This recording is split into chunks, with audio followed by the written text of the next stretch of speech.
দেবী ব্রহ্মচারিণী। দেবী ব্রহ্মচারিণীর পৌরাণিক কাহিনী ভক্তি সহকারে শ্রবণ এবং আত্মস্থ করতে পারলে আপনি আপনার গর্ভস্থ সন্তানের মধ্যে অলসতা, অহংকার, লোভ, মিথ্যাচার, স্বার্থপরতা এবং ঈর্ষার মতো খারাপ অভ্যাস দূর করতে পারবেন। হরে কৃষ্ণ। নবরাত্রিতে দেবী দুর্গার 9টি বিভিন্ন রূপের পুজো করা হয়। এই দ্বিতীয় দিনটি বিশেষ, কারণ এই দিনে দেবী দুর্গার দ্বিতীয় রূপ মাতা ব্রহ্মচারিণীর পুজো করা হয়। এই নাম থেকেই স্পষ্ট, ব্রহ্ম কথার অর্থ তপস্বী এবং চারিণী কথার অর্থ আচরণ অনুসরণকারী নারী। ব্রহ্মচারিণী দুষ্টদের সঠিক পথ দেখান। মা ব্রহ্মচারিণীর পৌরাণিক কাহিনী ভক্তি সহকারে শ্রবণ এবং আত্মস্থ করতে পারলে আপনি আপনার গর্ভস্থ সন্তানের মধ্যে অলসতা, অহংকার, লোভ, মিথ্যাচার, স্বার্থপরতা এবং ঈর্ষার মতো খারাপ অভ্যাস দূর করতে পারবেন। কেবল তাকে স্মরণ করলেই একাগ্রতা এবং স্থিতিশীলতা আসে। তাছাড়া বিচক্ষণতা, বুদ্ধিমত্তা এবং ধৈর্যও বৃদ্ধি পায়। দেবী মাতার উপাসনা করলে ব্যক্তির তপস্যা, ত্যাগ, সদাচার, সংযম এবং অনাসক্তির মতো গুণ বৃদ্ধি পায়। দেবী ব্রহ্মচারিণীর এই রূপ অত্যন্ত উজ্জ্বল এবং চিত্তাকর্ষক। দেবী দুর্গার এই দ্বিতীয় রূপটি তপস্যার পবিত্র অনুশীলনের প্রতিনিধিত্ব করে, যা বস্তু জগতের জীবের জন্য অত্যন্ত প্রয়োজনীয়। মা ব্রহ্মচারিণী সাদা রঙের পোশাক পরেন।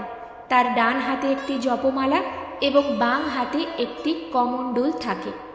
নবরাত্রির দিনে সাধকের মন স্বাধিষ্ঠান চক্রে অবস্থিত। মাতা ব্রহ্মচারিণী ভগবান শিবকে স্বামী হিসেবে পাওয়ার জন্য কঠোর তপস্যা করেছিলেন এবং সেই কারণেই মাতাকে ব্রহ্মচারিণী এবং তপচারিণী বলা হয়। মা ব্রহ্মচারিণী আমাদের তপস্যার শক্তি দান করেন এবং এটি কেবল শারীরিক নয়, মানসিকও বটে।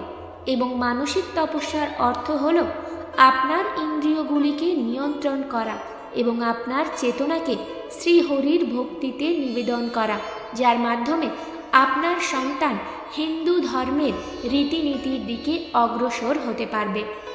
একমাত্র দেবী দুর্গার ব্রহ্মচারিণী রূপই আমাদের ইন্দ্রিয়গুলিকে নিয়ন্ত্রণ করার শক্তি দেয়, কারণ মা ভগবতী হলেন সকল শক্তির উৎস।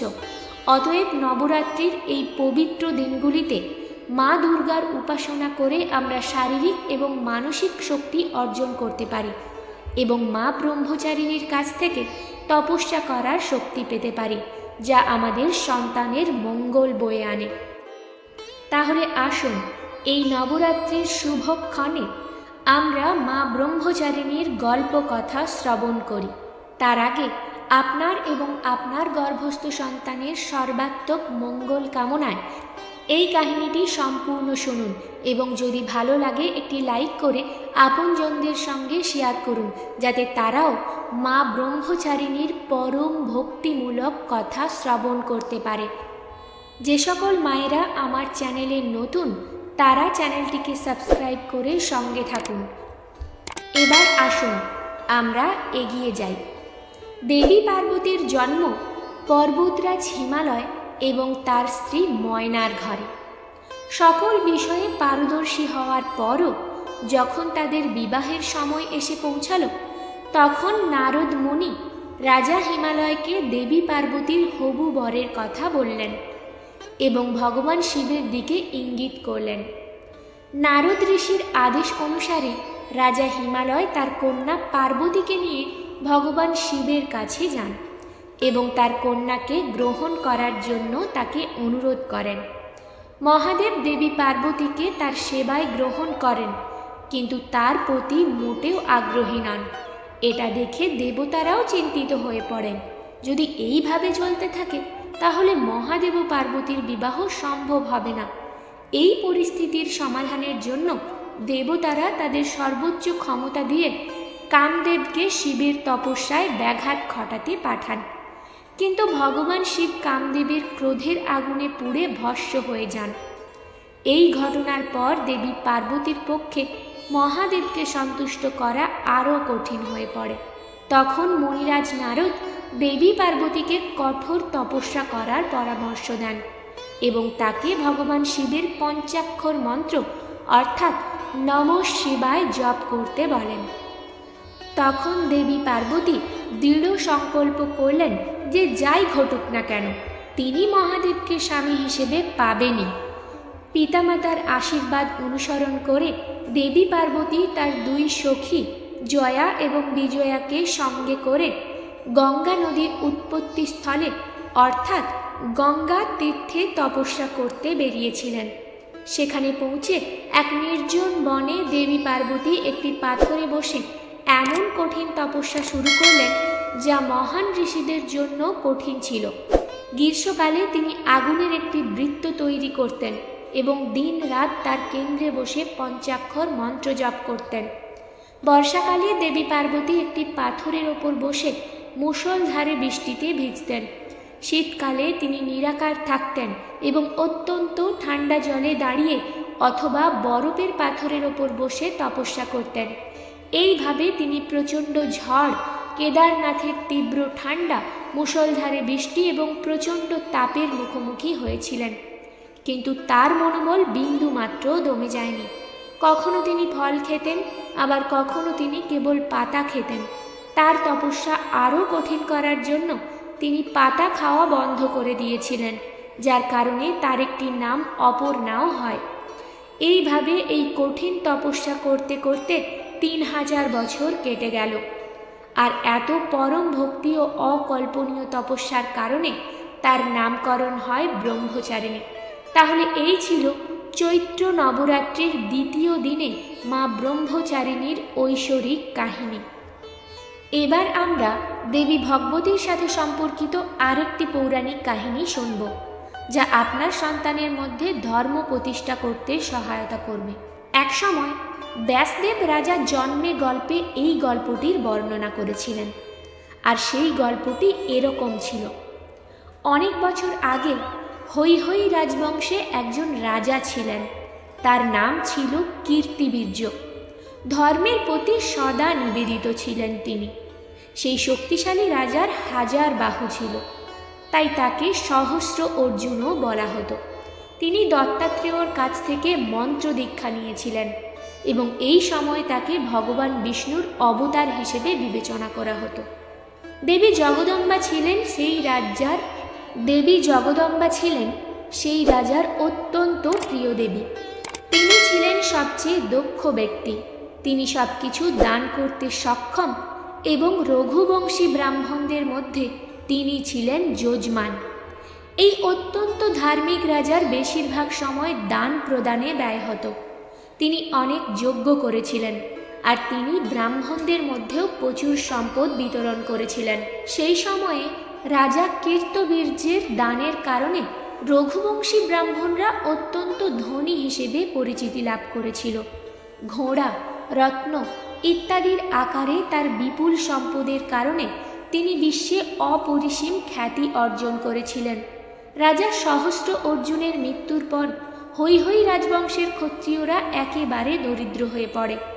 এক সময় এই সকল ক্ষত্রিয়দের অর্থ সম্পদের প্রয়োজন ছিল, আর এই সম্পদ চাওয়ার অভিপ্রায়ে তারা সেই সমস্ত ভৃগুবংশী ব্রাহ্মণদের কাছে গেলেন। তারা বিনয়ের সাথে ব্রাহ্মণদের কাছে কিছু অর্থ এবং সম্পদ চেয়েছিলেন, কিন্তু ওই লোভী ব্রাহ্মণরা তাদের কোনো সম্পদ দেননি।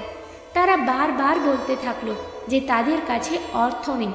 ব্রাহ্মণরা ভাবতে শুরু করলো যে এই হৈহৈ রাজবংশের লোকেরা এখন অবশ্যই আমাদের ভয় দেখাতে শুরু করবে। তাই তারা সমস্ত ব্রাহ্মণরা তাদের বিপুল সম্পত্তি মাটিতে পুঁতে ফেলল। অনেক ব্রাহ্মণ তাদের সম্পদ অন্য ব্রাহ্মণদের বাড়িতে লুকিয়ে রেখেছিলেন। এইভাবে লোভের প্রভাবে সেই ব্রাহ্মণদের চিন্তা ভাবনা ধ্বংস হয়ে গেল। তার যজমানদের এত দুঃখিত দেখার পরেও তারা কোনো প্রকার অর্থ সম্পদ দিতে প্রস্তুত ছিল না। এরপর বহু হৈহৈ বংশীয় ক্ষত্রিয়রা সম্পদ অর্জনের আকাঙ্ক্ষায় রঘুবংশী ব্রাহ্মণদের আশ্রমে পৌঁছেছিলেন। তারা যখন গিয়ে দেখল তখন ব্রাহ্মণরা তাদের আশ্রম ছেড়ে চলে গেছেন। তারপর সেই ক্ষত্রিয়রা সম্পদ জোগাড়ের জন্য মাটি খুঁড়তে শুরু করেন এবং ইতিমধ্যে তাদের মধ্যে একজন একটি বাড়িতে সম্পদ পুঁতে রাখা অবস্থায় দেখতে পায়। সবাই অর্থ সম্পদ দেখে ফেলেছিল। যেখানেই তারা জানতে পারত সেখানেই জমি খুঁড়ে বের করত এবং সমস্ত সম্পদ নিয়ে যেত। সম্পদের লোভে সেই ক্ষত্রিয়রা প্রতিবেশী ব্রাহ্মণদের সমস্ত ঘর খুঁড়ে ফেলল এবং সেখানে অন্যান্য সম্পদও খুঁজে পায়। এবার এটা দেখে সকল ব্রাহ্মণ কাঁদতে শুরু করলো এবং অনুনয় বিনয় করতে লাগলো। অবশেষে তারা ক্ষত্রিয়দের অধীনত্ব মেনে নেয়। এখন সেই সমস্ত ব্রাহ্মণদের বাড়ি থেকে বেশিরভাগ সম্পদই নিয়ে যাওয়া হয়েছে, তবে তারা সকলেই ব্রাহ্মণ ক্ষত্রিয়দের আশ্রয় নিয়েছিল। কিন্তু তবুও ক্রোধের কারণবশত সেই ক্ষত্রিয়রা ব্রাহ্মণদের ওপর তীর বর্ষণ করতে থাকলেন। সেই সময় কিছু রঘুবংশী ব্রাহ্মণ পালিয়ে পাহাড়ের গুহায় লুকিয়ে পড়েন। তাই হৈ হৈ রাজবংশের ক্ষত্রিয়রা সেখানে পৌঁছেছিলেন। ভৃগুবংশ ধ্বংস করার পর তারা এই পৃথিবীতে ঘুরে বেড়াতে শুরু করেন। এই ক্ষত্রিয়রা যেখানেই ভৃগুর বংশধরদের পেত তারা তাদের ধারালো তীর দিয়ে তাদের হত্যা করে মৃত্যুর দেবতা যমরাজের কাছে পাঠিয়ে দিত। এখন এই সমস্ত ক্ষত্রিয়রা পাপ করতে শুরু করেছে। তার নিন্দনীয় কাজের কারণে যাদের গর্ভ নষ্ট হয়ে গিয়েছিল সেই অসহায় মহিলারা অত্যন্ত দুঃখিত হয়ে কুড়ির পাখির মতো কাঁদতে শুরু করলেন। আর সেই সময় তীর্থস্থানে বসবাসকারী আরও কিছু ঋষি সেই অভিমানী হৈ হৈ রাজবংশীয় ক্ষত্রিয়দের বললেন, হে ক্ষত্রিয়, ব্রাহ্মণদের ওপর এত রাগ করা উচিত নয়। এটি খুবই অনুচিত কার্য। তোমাদের এমন নিন্দনীয় কার্য করা উচিত নয়।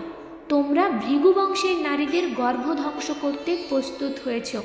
হে ক্ষত্রিয়, যখন পুণ্য অথবা পাপ তীব্র এবং সীমাহীন হয়ে ওঠে তখন তার ফল এই জন্মেই দৃশ্যমান হয়। অতএব কল্যাণকামী পুরুষদের এই ধরনের নিন্দনীয় কাজ করা উচিত নয়। তখন ক্রোধে ভরা ক্ষত্রিয়রা সেই অত্যন্ত দয়ালু ঋষিদের বলতে শুরু করল, আপনারা সকলেই পুণ্যবান মানুষ, কেন এই পাপ কাজগুলো করা হচ্ছে? আপনারা কি এর রহস্য জানেন? আমাদের পূর্বপুরুষরা ছিলেন মহান মহাপুরুষ।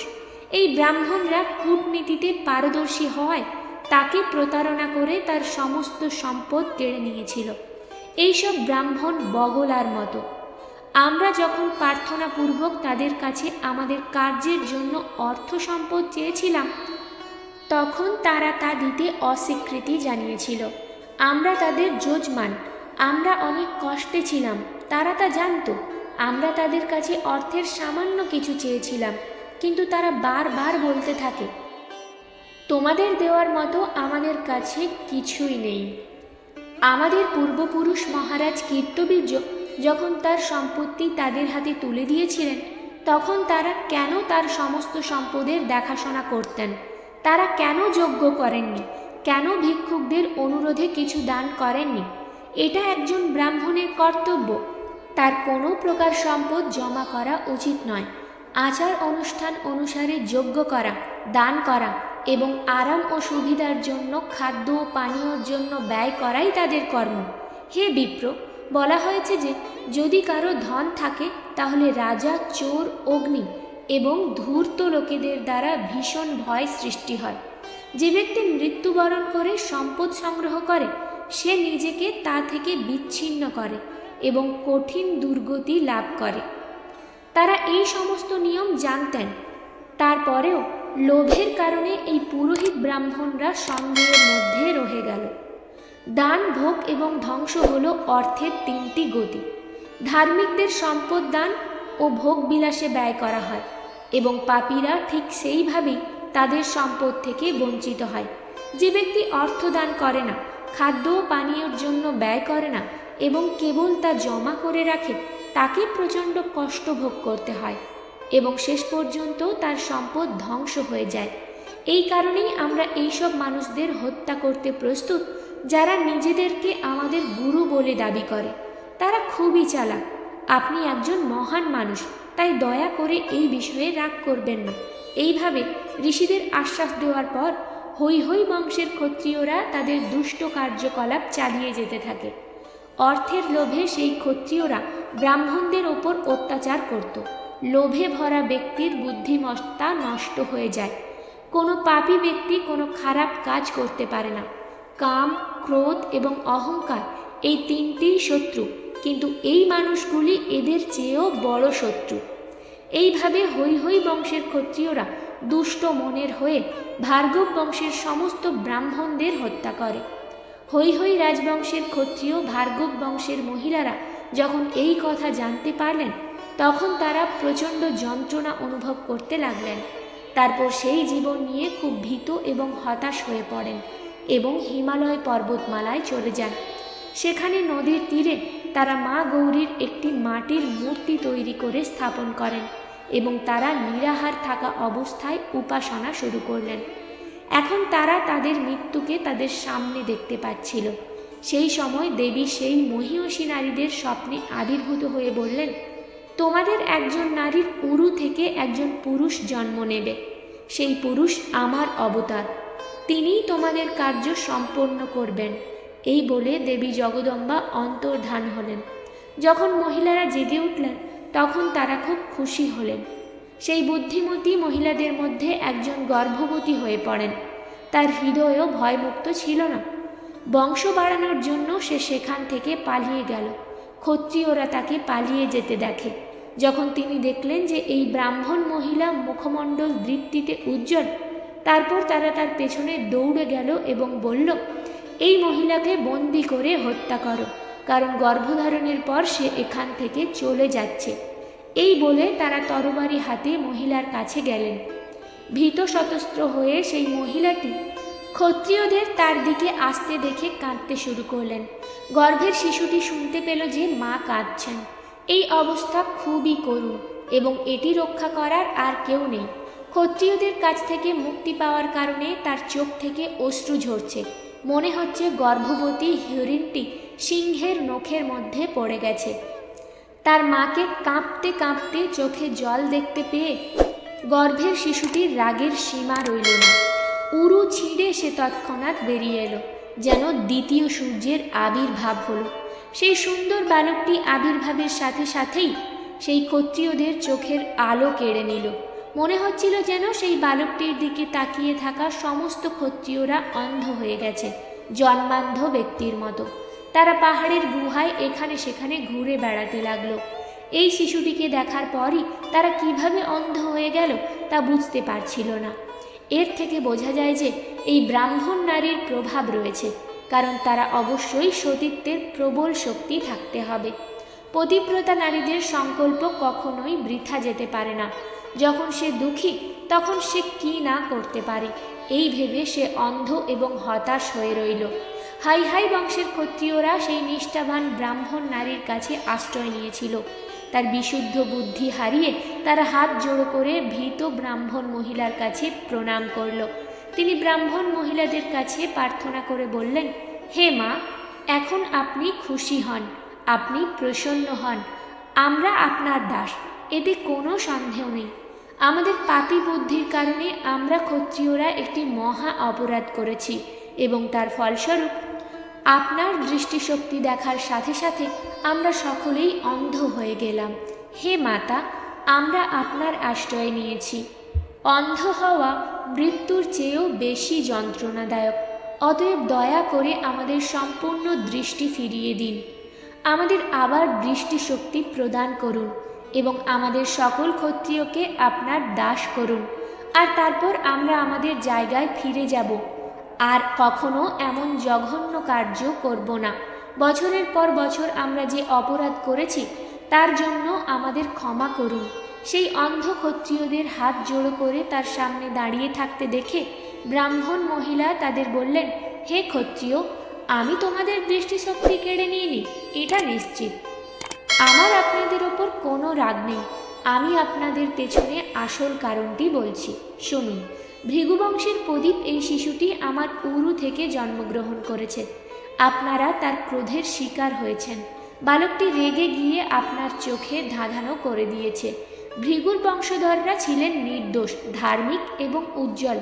যখন আপনারা তাদের হত্যা করেছিলেন, তখন এই শিশুটি আমার গর্ভে এসেছিল। আমি 100 বছর ধরে এই শিশুকে আমার গর্ভে বহন করে আসছিলাম। যার সঙ্গে 6টি অঙ্গ, সম্পূর্ণ বেদ খুব সহজেই অধ্যয়ন করেছে। তিনি ভৃগু রাজবংশকে উত্তীর্ণ করার জন্য আবির্ভূত হয়েছেন এবং গর্ভেই তিনি সুশিক্ষিত হয়ে উঠেছেন। সেই তার পূর্বপুরুষদের হত্যার কারণে ক্রুদ্ধ হয়ে আপনাদের হত্যা করতে আগ্রহী হয়ে উঠেছিল। আমার এই পুত্র দেবী জগদম্বার কৃপায় জন্মগ্রহণ করেছে এবং তার ঐশ্বরিক তেজের কারণে আপনাদের চোখ অন্ধ হয়েছে। আপনাদের প্রার্থনার পর যদি আমার এই সন্তানটি খুশি হয় তাহলে সে অবশ্যই আপনাদের দৃষ্টিশক্তি ফিরিয়ে দেবে। সেই সময় সেই বালকটি একজন মহান ঋষির আকারে বসেছিলেন। ব্রাহ্মণ মহিলার কথা শোনার পর হৈহৈ রাজবংশের ক্ষত্রিয়রা তার পায়ে মাথা নত করে এবং তাদের চোখের আলো পাওয়ার জন্য বিনীতভাবে প্রার্থনা করতে শুরু করেন। সেই মুনিকুমার তাদের প্রার্থনায় খুশি হয়ে তাদের বলতে শুরু করলেন, হে রাজারা, ঠিক আছে, তোমাদের আমার কথা বিশ্বাস করা উচিত এবং তোমাদের ঘরে ফিরে যাওয়া উচিত। ঈশ্বর যা নির্ধারণ করেন তা অবশ্যই ঘটবে, এই বিষয়ে কোনো শোক করা উচিত নয়। সকল ঋষিরা আগের মতোই আনন্দের সাথে তাদের সময় কাটান। যারা সত্যবাদী তাদের সকলের উচিত সমস্ত ক্রোধ ত্যাগ করে আনন্দের সাথে নিজ নিজ রাজ্যে ঘুরে বেড়ানো।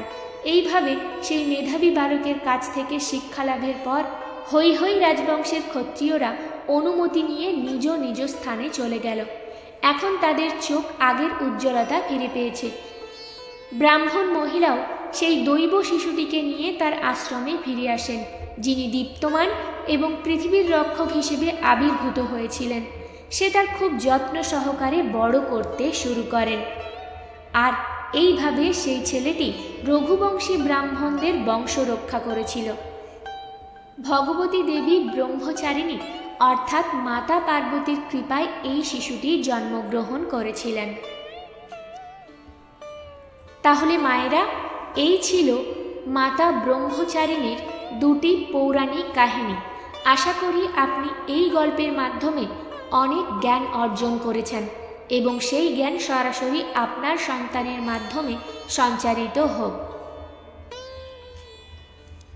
যদি ভিডিওটি ভালো লেগে থাকে একটি লাইক করবেন এবং আপনজনদের সঙ্গে শেয়ার করতে ভুলবেন না। আর গর্ভাবস্থায় আপনার সন্তানের মধ্যে অপরিসীম জ্ঞানের সঞ্চার ঘটাতে চ্যানেলটিকে সাবস্ক্রাইব করে আমার সঙ্গে থাকুন। আর হ্যাঁ, কমেন্টে নিজ নিজ আরাধ্য দেবতার নাম লিখতে ভুলবেন না। জয় শ্রীকৃষ্ণ। রাধা রাধা।